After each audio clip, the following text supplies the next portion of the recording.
Buongiorno signori e signori, noi continuiamo a rimanere in casa e oggi vi presento una nuova ricetta.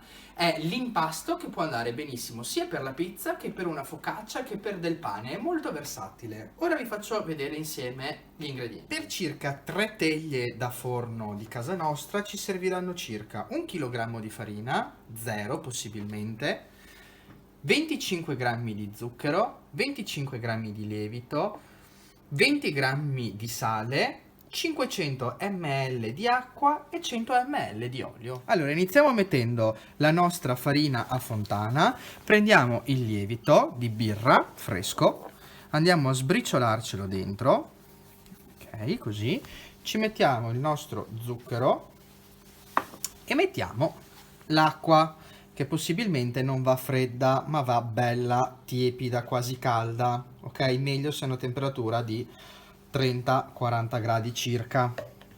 E facciamo esattamente quello che andremo a fare con della pasta. Iniziamo a mescolare tutto insieme e man mano, senza rompere la nostra fontana, iniziamo a inglobare la farina.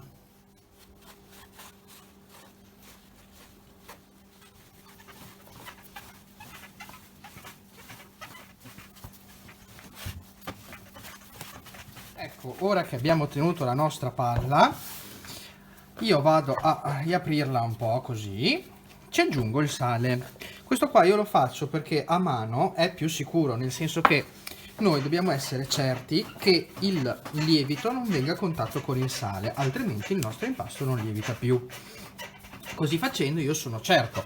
Poi, ovvio, ci sono tanti altri metodi per preparare il lievitino, il pulish e quant'altro, ma per noi a casa va benissimo fare anche così, insomma.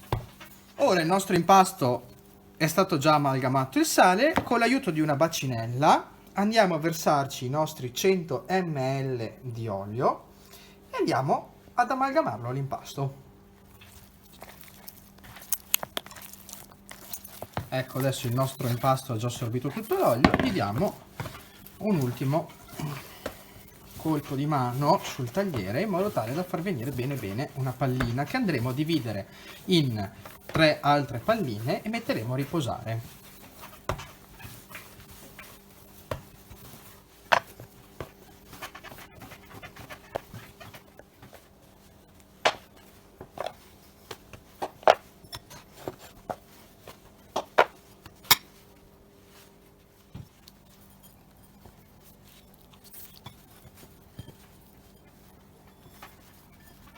Ora il nostro impasto è pronto e lo lasciamo riposare un'oretta e mezza. Come vedete adesso il nostro impasto è raddoppiato. Adesso possiamo stenderlo già all'interno di una teglia, lo versiamo sotto sopra, piano piano, senza toccarlo troppo, altrimenti si sgonfia. Con una mano ci aiutiamo con dell'olio, le oliamo bene e andiamo a stendere l'impasto.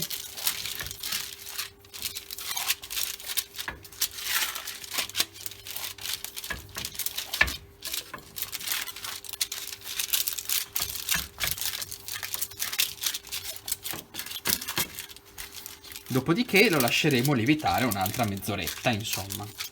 Quindi un totale di 2 ore circa. Basta.